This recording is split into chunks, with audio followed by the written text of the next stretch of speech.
Good evening and welcome to the Open Door Show by propertyCEO. We haven't seen you for ages. I think it's been about 6 or 7 weeks. Where have you been? We've been here every Thursday night for 6 or 7 weeks and you've just not turned up. Now we've had a break. We've been away. We've refreshed ourselves, had a haircut, had a lockdown, smartened myself up a little bit, and we are back for a second season of the Open Door Show. So look, welcome. My name is Richie Clapson. You'll probably know that. It says it underneath the screen if you didn't know that. And I'm here with the other half of propertyCEO, Mr. Ian Child. Good evening, everyone. Good to be back.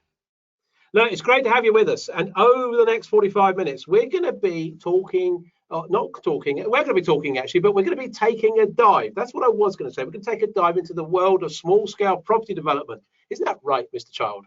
It certainly is. Yeah, we're going to be covering some of the latest news items, also be talking to some of the movers and shakers out there who can hopefully give us an inside track into what's happening in the world of property. Also going to be shining the spotlight on any areas we think that could be a good fit and a good opportunity for new developers to take a look at. Yeah, absolutely. And look, above all, what are we going to do? We're going to have a bit of fun doing it because, life is definitely far too short not to. You know that. That's what it's all about. But, we need you to join in. You have to join in. Otherwise, we're just going to be talking to the screen. It's going to be a complete waste of time. We've got to get you engaged. So please put your questions or comments in the chat box. I can see there's some in there already, and I don't know if they're rude, but I'm going to have a look in a minute. But put them in and we'll try and get as many questions answered as we can before the end of the show. So what are we up to tonight, Ian? What's the plan? Well, tonight we're going to be talking to Duane Walker from the top commercial estate agents and surveyors Primmer Olds BAS. So he's been a previous guest before, and despite the way you introduced him last time, he has come back, which is a bit of a surprise. So can't wait to get the lowdown on what's been happening out there on the front line. Good stuff. And I know probably for some of you, give us a wave if this is your first show. Give us a wave if you've never been on the Open Door Show before. Put your hands up. Give us a wave. Ah, good. There's some waves coming up. I like it. Well, you're going to come back every week from now on. So it's good to see a lot of people on here. So look, we've got some previous guests on as well. Look at that. So hello, previous guests. I'm not going to know. Well, I could mention who they are, but Rory's on, the finance guy. Did a talk for us in the last season, really good, worth looking up. Rory O'Mara, Yoko's on, Tanya's on, Hamid's on, Roma's on. Hello, Roma, how are you? Hope Richard's okay.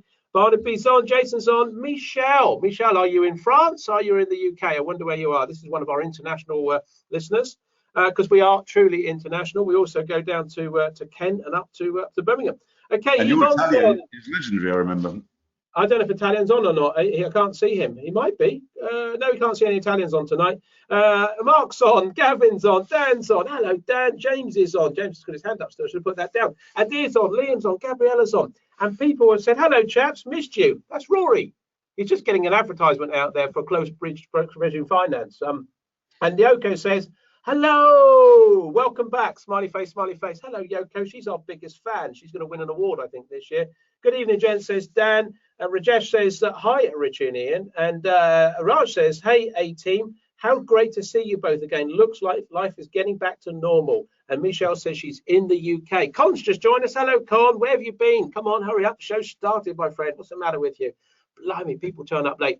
Anyway, look, fantastic. Before we take a proper start, please make sure the questions go in the chat box for Duane because we want to give him a lot of good questions tonight. This is an excellent commercial agent. And I'm not just saying that. Well, I am just saying that to be fair because he's okay. He's mediocre. But he will better answer some questions for you. So get them in the chat box. But shall we do a couple of news items first? Because you now know we do news items at the top of the show. Ian, have you got something? I've got a couple.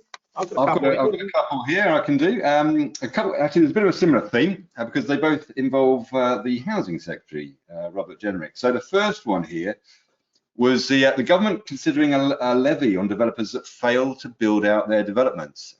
Basically, there's a whole raft of developments, or rather planning permissions that have been granted that have never been built on. Obviously, the government pretty keen to get people, get more homes being built. So yeah, they're thinking about putting a levy on developers that fail to build out land with planning permission within a certain time limit. The other thing that he says, which is quite nice if you're a small scale property developer, he says that our reforms will remove the power from the big developers and hand it back to local communities and small builders. It's no surprise big builders are happy with the present system as its complexity prevents smaller firms and local entrepreneurs competing. So allegedly he's got our interests at heart, which is good. Like it. And then I had another one which also featured him, where he was talking about the planning bill. You might have heard this in the news. The planning bill is going to be making allegedly some very sweeping changes to the planning system, but there's a worry, a bit of a backlash or potential backlash from, well, actually from his own party. And what he's saying here is that he is going to be meeting with some of the backbench opponents and reassuring them over the proposed measures. So I think, yeah, there seems to be a little bit of a backlash, a bit of a concern that this the planning bill is going to be a free-for-all. So he's hoping to put some minds at rest. What have you got, Reg? I've got a couple of news items, but first of all, Jenny, why are you late? We start at 7. Come on, you can't turn up at 7 minutes past. I saw you sneaking in on the bottom of the list there. 2 news items from Property Week. The first one says, according to the report, it doesn't matter which report, but 80% of people surveyed, that's quite a lot, isn't it? That went to the office every day pre-pandemic. Now 55% of people expect to spend 2 to 3 days per week in the office. 55% expect to spend 2 to 3 days, with only 9%, that's not many of you, is it, anticipating a return to the 9 to 5 office working. Another percentage, more than 76%, that's quite a lot, isn't it, prefer a hybrid model of flexibility working from home. So flexibility working from home and the office, that looks like the way it's going, 76%. They can't be wrong. That's from Property Week. And another one here, and I tell you what, this could form a question for Duane. This is talking about valuation of shop units, and it talks about the zoning method. As some people don't know, we value shops on the first sort of zone, and then the second zone, and the one behind that, and the basements are less, and upstairs is even less. And it says the zoning method has been the main way to value retail property since the 1950s. God, I wouldn't remember that. However, according to retail expert, the Zone A system, in which the rents are measured by the value of the first 6 meters or zone of a store, is increasingly out of step. And they're suggesting that a flexible turnover-based model in which rent is based on how much cash is made in the store is more relevant. And they're saying, are we on the cusp of a retail valuation revolution? I wonder. Well, let's see if Duane is with us. So Duane is from Primmer Olds BAS. I've known Duane quite a while. Duane came on the show nearly a year ago. We had such a fantastic reception from Duane. We had a lot of people write in and say, can we bring him back? We ignored most of those for quite a while. And then we couldn't resist after a while. So we better get him back. So Duane, are you there? Can you hear us? Yes, good evening. Hi. Excellent. Do you want to turn your camera on, Duane? Duane will appear on your screens. Wow. Duane, good evening. Evening, Duane. Hello. Give us a hands up. Give us a wave if you can see and hear Duane. Give us a hands up if you can see and hear Duane. Yes, they can. Good stuff. Duane, welcome. So I think it's about 11 months since you were last here. So have you missed us? Yeah, every day. Every day. I noticed you when you said yes every day, you went like that with your head. That's unbelievable. Body language is everything. Yeah. What do you think of that? What do you think of that, our family of CEOs? We get a guest on, we give him this fantastic opportunity, and he's just taken the mic straight away. It's not relevant. I had a comment about mediocre earlier as well, you know. Slip of the tongue. I didn't mean that. Everyone will know if you're on this show, then I must have a lot of respect for you. That's why Ian gets on. He gets a little bit of respect every now and then. Anyway, Duane, great to have you here. So just first of all, how's it been over the last sort of 11 months? Give us a quick summary. Has it been pretty busy?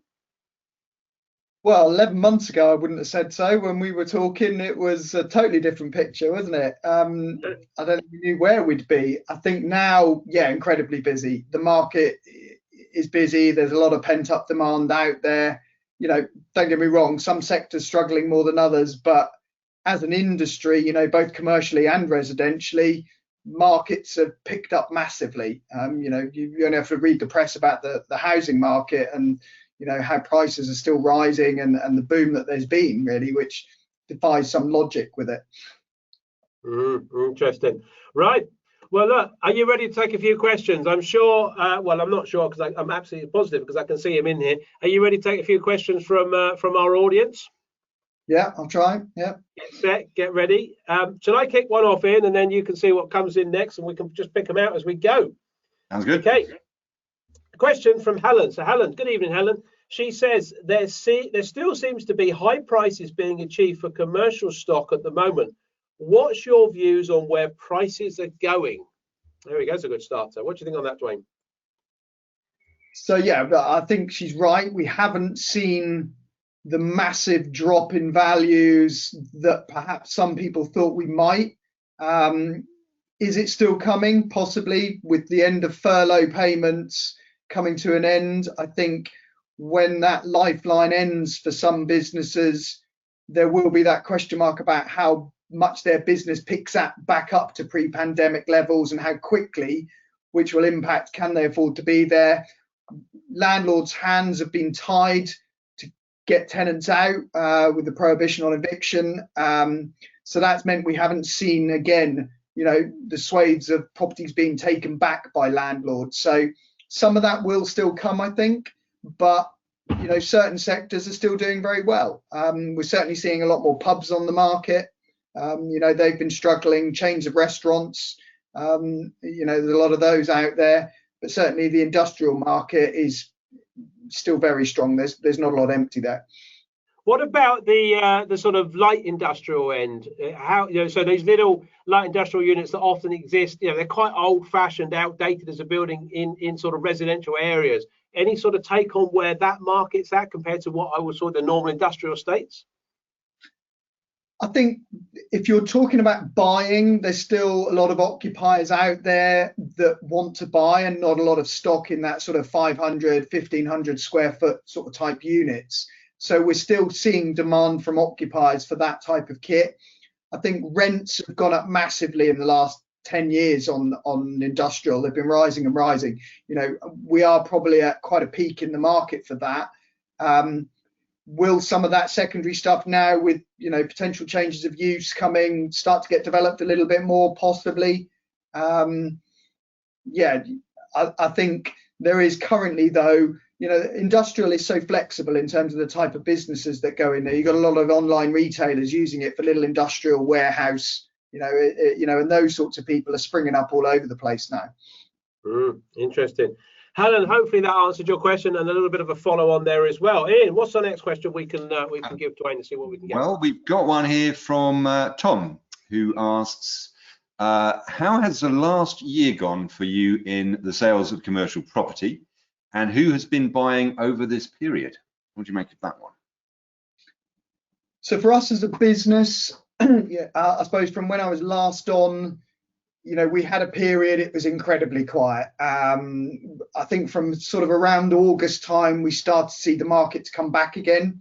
We started to see activity levels out there, and we've gradually seen that slowly build, particularly since the end of last year, coming into this year, building up. Who's buying, sorry, or what they were buying, the question? Well, I guess probably both, actually. I think, Tom was asked who's been buying over this period. Was his exact words. I think we're seeing two types, probably. We're seeing those defensive buyers. Convenience stores have been very popular with cash-rich investors looking for a bit of safety. It's no surprise, food retailers, convenience retailing, where everybody's shopped local, have been doing incredibly well, and they offer very secure long leases. So we've seen a lot of people buying those, and values on those have gone up probably in the last few months. We've also then seen the other side of the coin, which is your, opportunistic development-led buyers looking for the bargains where there's angles to asset manage. The bits in between, but where things have stuck a little bit. It's really one end of the spectrum or the other. If it's fairly priced and a bit average, it's probably not gone as well. If it's really rubbish, it's gone well. And if it's really secure, it's gone well. Fantastic. Interesting, yeah. Tom, hopefully that answers your question. Duane, let me just pick up. I just asked a question before we got you on, and so I didn't ask a question. I mentioned a bit of news, but I'm going to ask you a question about it. And a bit of news that I read out from Property Week today is talking about valuation of shops. I'll just get your opinion on this. It says the zoning method has been the main way to value retail properties since the 1950s. However, according to retail experts, that's someone like you, I guess, the Zone A system, in which rents are measured by the value of the first 6 meters or zone of a store, is increasingly out of step. And these experts say the flexible turnover-based model, in which the rent is paid based on how much cash is made in the store, is more relevant to the needs of the modern retail market. So are we on the cusp of a retail valuation revolution? What do you think about that, this alternative method of valuing building rather than zoning?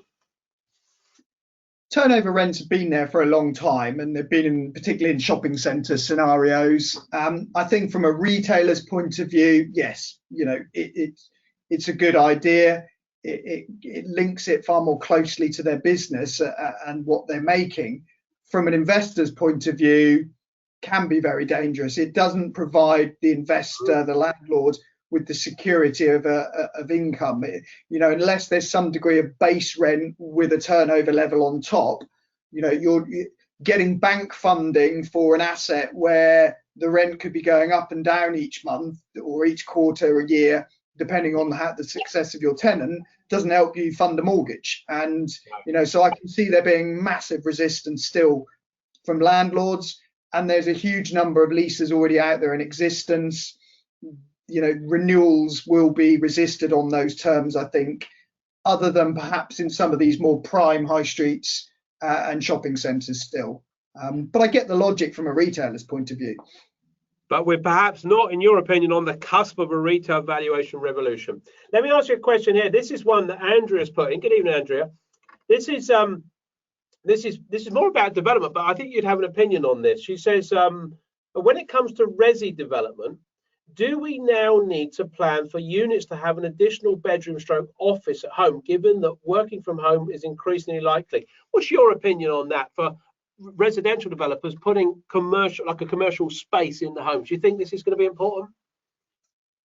Yeah, to some degree. I think, when you're looking at house designs and, you talk to housing developers, there is an awareness of this now, and there is an awareness of a study, and if you were looking at sort of bigger quality housing, 3-4 bed detached, they probably were already designing in an element of a home study to some degree.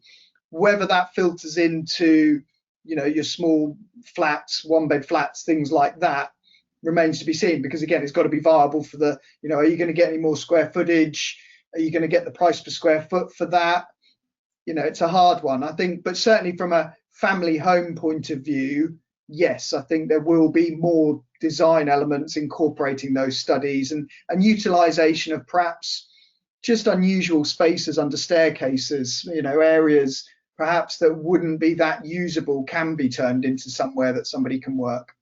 Yeah, I think I'd add to that, Andrea, definitely, in my opinion, would be even in a 1-bedder, you can find some really flexible space. I saw a program on the TV the other week, and it was literally a couple of almost kitchen cupboards that they opened up, and it formed a really nice little study area. So as Duane says, some really creative ideas. I would try and include something. Ian, what's next? Got one here from James, who asks, says, "Hi Duane, with the market being so busy, how long is it taking getting a property purchase from offer to completion?" That varies massively. No disrespect to our lender clients out there that we do a lot of work with, who provide a great service. Who might be listening. Lending isn't easy in some areas at the moment. Lending processes have become slightly more protracted, I feel, not only just because of the red tape generally, but also with remote working, communication flows, documentation, moving around lawyers and bankers, has meant that process is probably taking a little bit longer than usual. I've got a couple of investment sales going through at the moment. I've had one that I agreed in January, and we're 3 months on and they still haven't exchanged. And, it's primarily, from what we understand, down to funding issues and the time that's taking.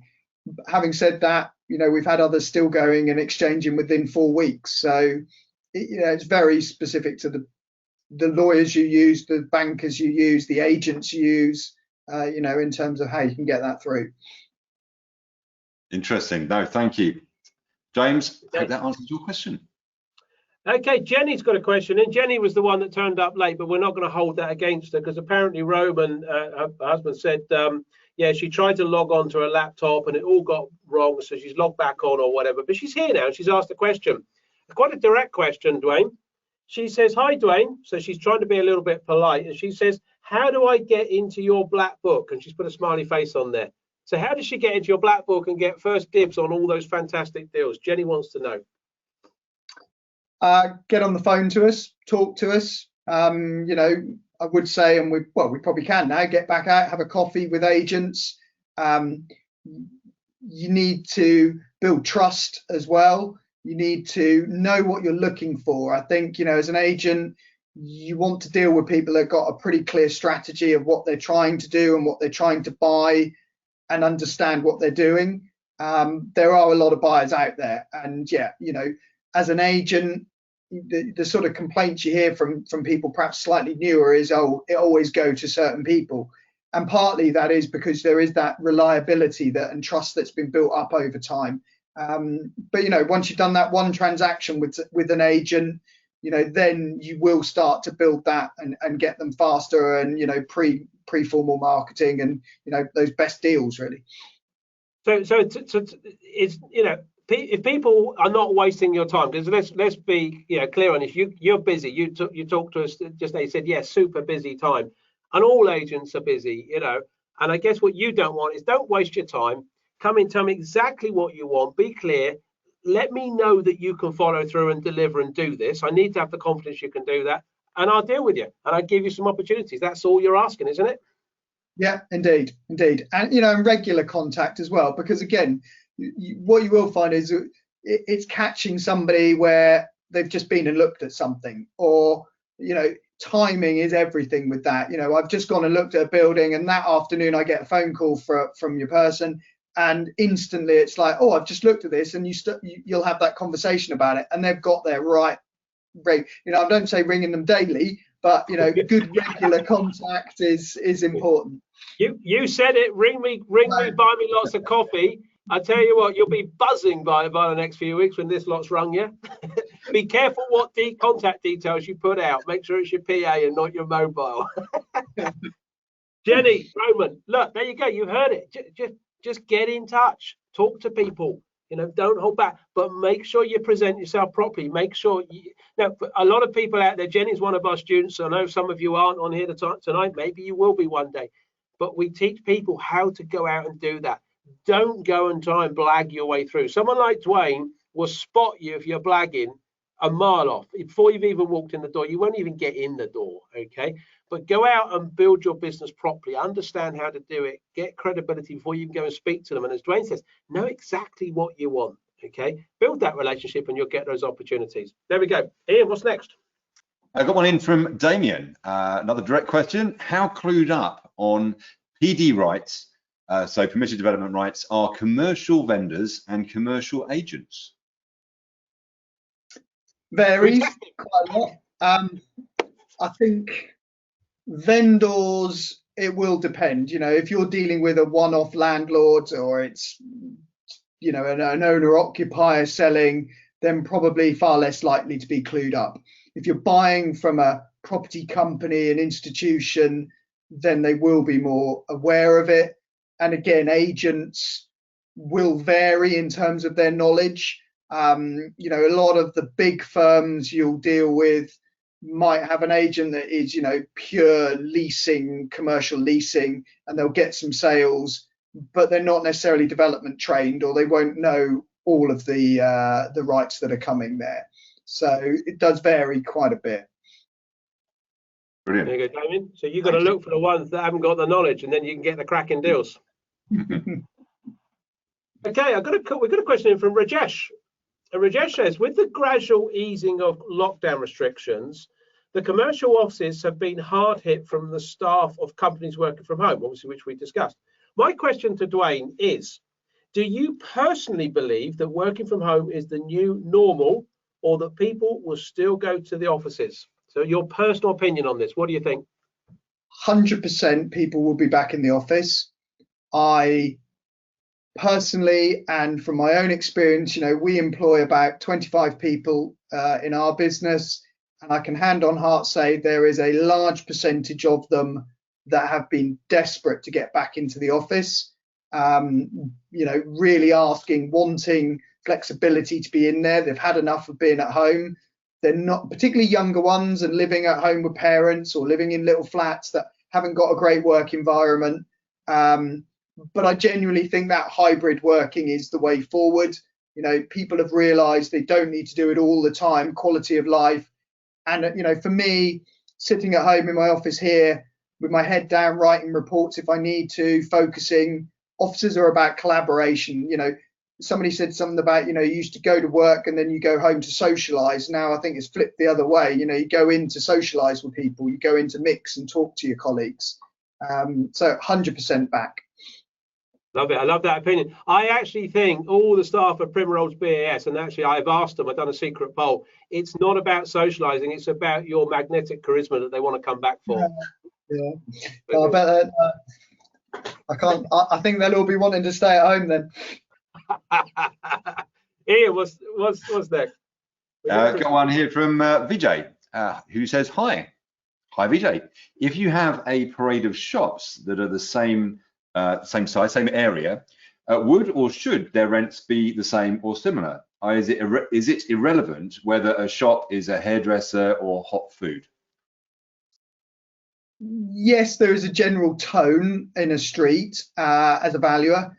You might, if they're all the same size but slightly different shapes, then it comes back to what Richie was talking about, zoning, and why zoning is there to sort of take into account different shapes. Historically, and now with the planning changes, you might still see a slight premium paid for a hot food use. They may pay to secure a unit, particularly in certain areas where the planners historically wouldn't allow too many hot food users in terms of sort of keeping an active frontage. So yes, there can be slight differences, but generally speaking, they should all be the same. Fantastic. There you go, Vijay. I hope that answered your question. What's next one, Richie? I'm going to pick up an interesting statement here. He says, hi, Richie, tell Jane, but I think that's Jenny. It's Jenny we were talking to. He says, tell Jenny, I'm in the black book and there is no more space. I don't know whether that's it. I won't read his surname out. We never do. But that might be a Jack that you well know, Duane, that's in your black book. And he's telling Jenny, forget it, Jenny, no more room. Jack, I love it. That's a fantastic comment. I love it. Can I just pick up this one in? I'm going to jump down to here. Because I'd like to get, see this question come in. There's lots of questions coming, guys. We're never going to get through them all, but yeah, keep putting them in because we're trying to get through as many as we can. And this one is from a follow-up from Damien again, and he says, how does Duane think the makeup of the high street will change over the next 3 to 5 years? I'd like to get your opinion on that. I think we started to see that shift. It's odd because, we started to see the shift towards more vibrant mixed uses, the cafe culture replacing traditional, what was A1 retail, far more service-led industries on the high street, things that you couldn't buy online.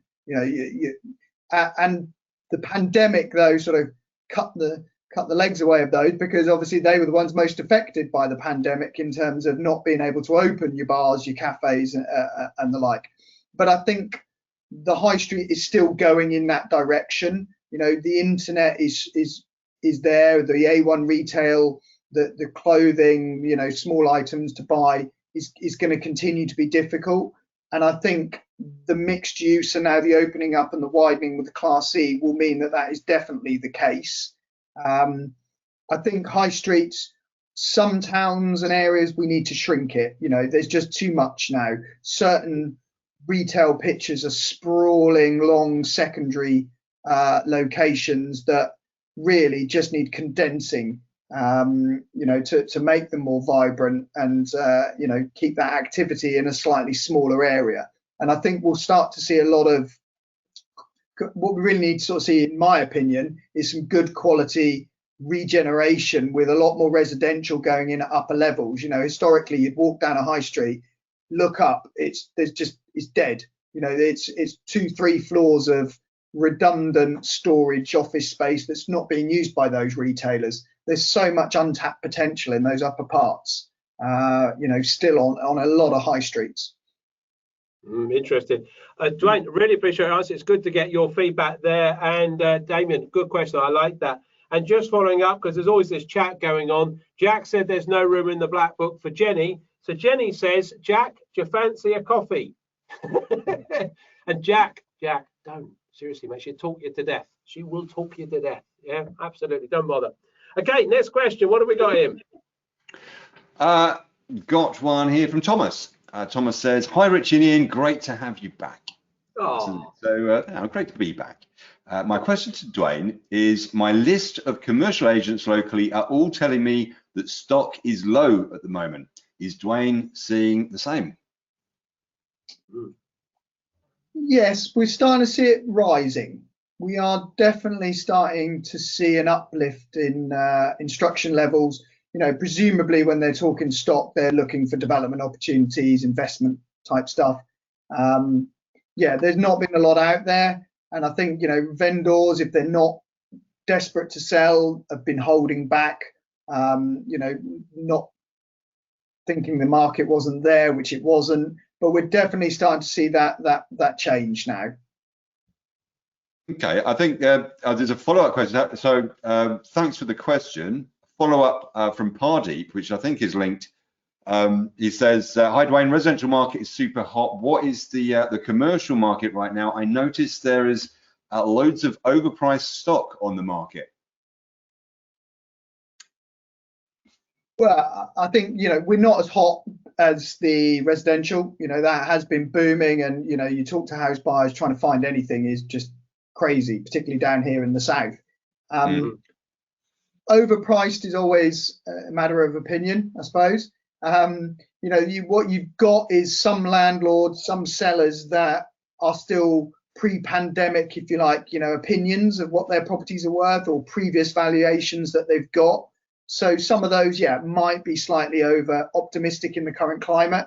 But we've not seen the big volume of fire sales and reduced stock, particularly not like we saw after the financial crash, and the kit coming out there and the level of receivership stuff. We've not seen that wave yet. But it could be coming. So getting the little black book ready. Absolutely. Thomas and Polly, I hope that helps. Sorry, I was going to say there's no room in the black book because Jack's in there. So Jack, we've heard it. No one's allowed in there.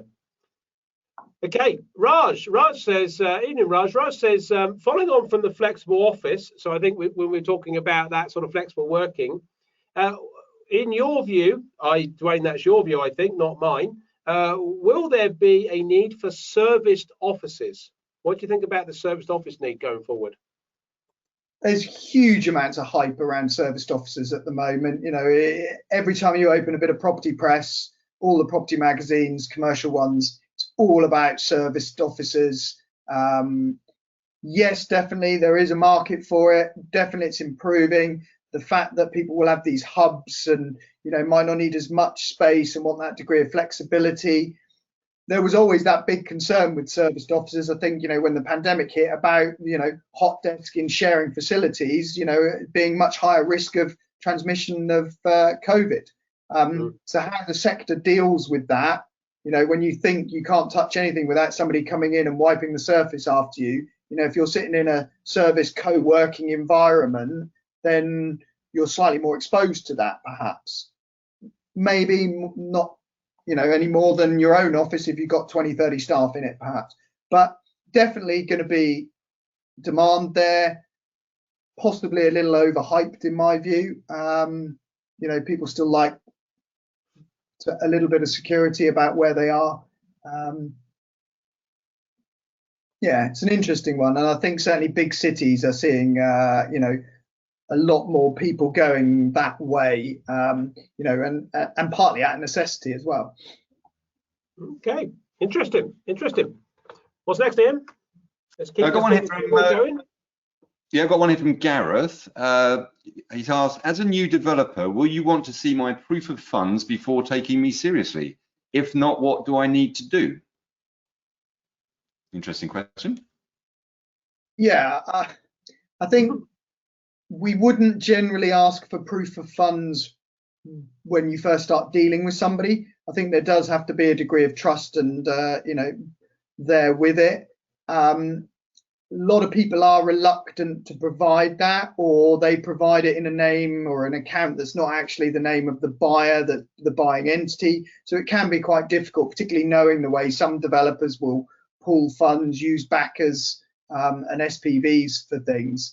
So there's got to be an element of trust as an agent with that. But I think, again, a bit of a good business plan, showing that you understand your numbers and being able to demonstrate that, you know, it is part of that process, really, and how you come across. You know, it is down to the individuals a lot of the time, you know, in terms of how you come across to an agent and how seriously they take you. So it's building that credibility out of the blocks before you start effectively. Yeah, and don't get me wrong, that is hard. You know, I know when you're competing, you know, it's like anything, isn't it? When you got money, you can make money, but trying to get that first foot on the ladder is hard work. Absolutely. Fantastic. Gareth, I hope that answers your question. What have we got next, Richie? Well, I think we've answered Peter. Peter put a question as well, and he said, question for Duane, but I think we've answered this one, so I'm going to pick this one up and pick another one. But he said, I've never done development before, but I have set up my business and I have some good financial backing and I'm ready to go. What's the best way to approach commercial agents to be taken seriously? I think we've talked about it there, you know, is actually, and earlier as well, pick up the phone.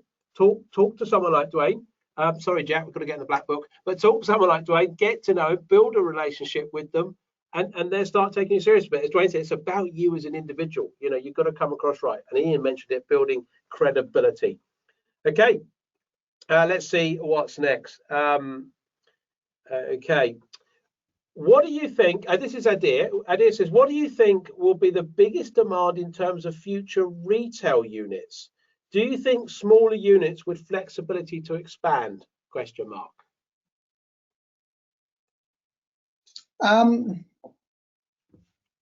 I think there is a real variety out there from occupiers. Yeah. It's a real, again, I don't think there's one right answer to that in terms of size, because, you know, a hot food takeaway traditional unit might look at a straight 1,000 square feet, 1,200 square feet. You know, a convenience store isn't viable really with the modern way that they work and the product mix, and, you know, without sort of circa 3,500 to 5,000 square feet. So, you know, different types of users have different size requirements. So I don't think there is an optimum. I think you need to be conscious of the market that you're in, the location that you're in. So if you're in a relatively small town, you know, you need to look at the mix of what's around you. Is there an oversupply of big units? Are there lots of big multiples and large stores? If there are, then yes, providing flexibility and subdividing it can work incredibly well if there's an undersupply of that. But I don't think there's one single silver bullet to sort of say that is what you should develop. It really comes down to location again and competition in the area. And that's where a good agent, you know, if you're developing a site and you're building, say, some apartments and some commercial on the ground floor, knowing how to split those units up, what sort of sizes, that's where a good local commercial agent can advise you on what is the right mix of size there. You know, how can you design that with your architect to make that flexible, that it could accommodate one or two different uses. You know, particularly when you start thinking about service areas at the rear and access for loading, things like that as well. Yeah, that's good. Adair, hopefully that's answered that question. And James, you put a question there, and I think we probably answered that, because James talked about, you know, he's looking for a steer here. Should we be looking for using your knowledge, Duane, of the market at the time to guide on the type of properties more likely to be available in the market? Yeah, I mean, that's what Duane just talked about. Work with your agent. You know, the agent's not just there. A good commercial agent know their patch, know their area. I know that Duane and his team know a huge amount of Hampshire, and they know it inside out. If you want to work in that area, speak to them. You know, if you want to work in another area, speak to them. They might know agents that they'd recommend. But a good agent will be able to give you a steer and a guide, James, on what it is you're looking to do, because they know that market. They know that market. So build that relationship. Let's see if we can fit one or two more in. Let's one or two more questions. Duane, you up for that? Yeah, sure. Let's go. That's it. Well, I've got one here from Sarah, who goes straight for the question everybody was wanting to ask, which is, Duane, where do you think the best deals will be for conversions, shops or offices? I think offices, for me, the best deals have gone largely. I think, PD of offices has been around a long time now, and, it's been done massively. Don't get me wrong, there's always opportunities and there will be deals still out there. I think the space standards changes and minimum space standards is going to impact the viability of a lot of those conversions, in terms of maximizing them. And I think a lot of the market, the landlords are building in and aware more of the opportunity with office to residential. So the sellers are slightly more clued up. I think with retail, there is probably more scope. There is a lot of retail out there. There's a lot to be done, even if you have to keep a retail frontage, a lot to be done with upper parts to the rear, depending on the extent of the plot and, overall and parking. So I definitely think there's a lot more scope with retail. Fantastic. Thank you. Sarah, great answer. I think, I'd add to that in terms of offices, Sarah, something that is happening, which is a little bit subtle, a lot of people aren't perhaps spotting this. The new permitted development rights, and you might not be aware of them, that's coming in, a new Class MA, which starts on the 1st of August, has changed the date stamp of offices. So it actually brings another 7 years worth of offices into play that other people perhaps wouldn't have looked at previously, because originally they had to be prior to 2013. It now can go up to September 2020. So there's a whole load more offices that might well be available that other people might have previously overlooked. So yeah, I think there's absolutely agree with everything Duane says, but there's definitely perhaps a little bit more scope. Okay, let me pick this as the final question. Thomas says, okay, I am 24 years old and I sometimes get the feeling agents do not always take me seriously, even though I have shown them some previous projects and given them business cards. How do I get around this? Hard one to answer. Never met you. I don't know how you come across. I can see, some people may not take, age is a barrier, whatever you do in life, isn't it? Sometimes to get you, to be taken seriously. I think you've just got to get in front of them. And I think, trying to work with probably 2 or 3 local agents to wherever you are and really getting to know them a little bit better is where your skill might come in. Work with the agents that are probably more your age as well. So actually you can build a bit more of a rapport with them. You try and go and build a rapport with the senior partner who's in his 50s, you might struggle to be taken seriously. You go and chat to the sort of the junior agent, who's trying to make his mark in the firm and do deals, and he gets on with you. You can sort of, be on the same social level. Then I think you're more likely to sort of build that personal rapport with them, which will help you get those deals. Duane, I think that's a brilliant answer, Thomas. I think pay real attention to what Duane said there. It is about the social circles you're moving and how you can build that relationship. And I think the other thing is, Thomas, is how you present yourself. One of the things a lot of people struggle with, how am I going to get credibility?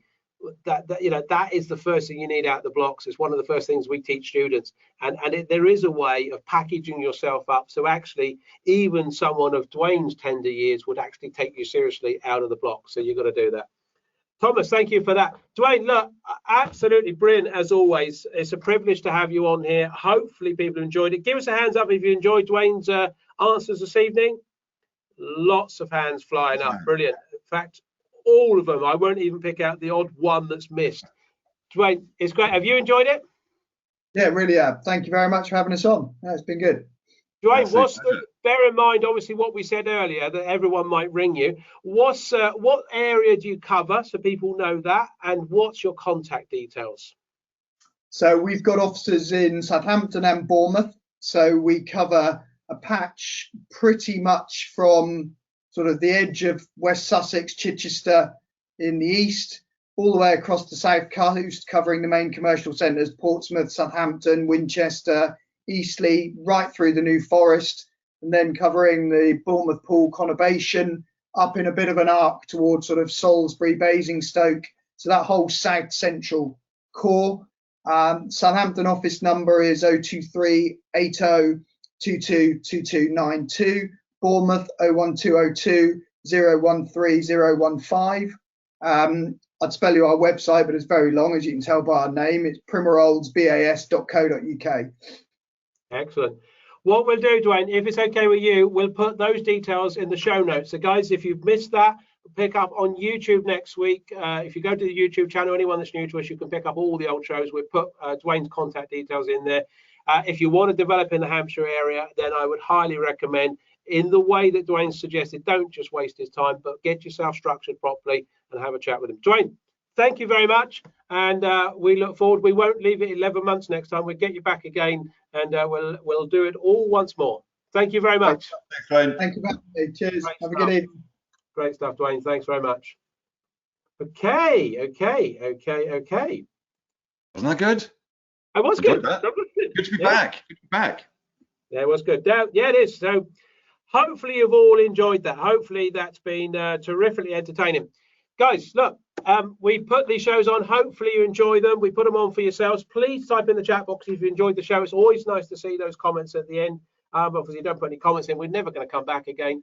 We will be back next week. Okay, next week's show, Thursday, the 27th of May at 7 o'clock. And we will have Will Lucy on from Luck Capital. So if you want to talk to a finance broker and understand what they're about and ask them all sorts of questions of how they can lend you all sorts of money to do all sorts of things, then please come on next week, and we will have a bit of fun doing the same. If anyone's new out there and they're thinking about getting into development, we this year, of going from now on, we are running some regular sessions if you want to. Okay, there are some limited numbers, but a free 3-hour session that Ian and I are running.